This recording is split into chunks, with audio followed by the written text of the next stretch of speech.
السلام علیکم ورحمۃ اللہ وبرکاتہ نحمدہ ونصلی ونسلم علی رسولہ الکریم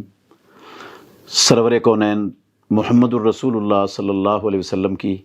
مشہور اور معروف سنتوں میں سے ایک اہم ترین سنت جو ہمارے معاشرے میں تقریباً چھوٹ چکی ہے، لوگ اس کو ترک کر چکے ہیں، وہ ہے جمعے والے دن فجر کی نماز میں امام کا پہلی رکعت میں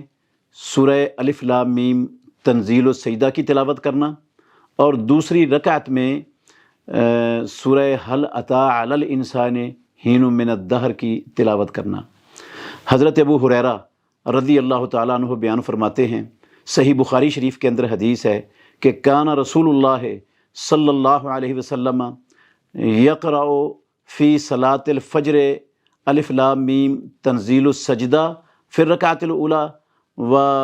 حل اتی علی الانسان فی الرکعۃ الثانیہ۔ رسول اللہ صلی اللہ علیہ وسلم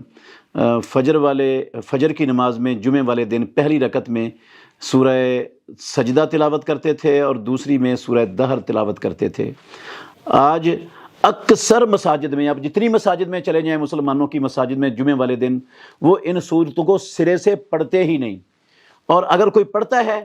تو کوئی پہلے والا تھوڑا سا حصہ پڑھ لیتا ہے، کوئی ان صورتوں کا آخر کا تھوڑا سا حصہ پڑھ لیتا ہے، پوری صورتیں پڑھتے ہی نہیں، جبکہ امام الانبیاء محمد الرسول اللہ صلی اللہ علیہ وسلم کی یہ اہم سنت ہے، اور رسول اللہ صلی اللہ علیہ وسلم ہمیشہ یہ جمعے کی نماز میں یہ 2 صورتیں تلاوت کیا کرتے تھے۔ تو ہمیں اپنے ائمہ کو خاص طور پر یہ ترغیب دینی چاہیے تمام نمازیوں کو کہ وہ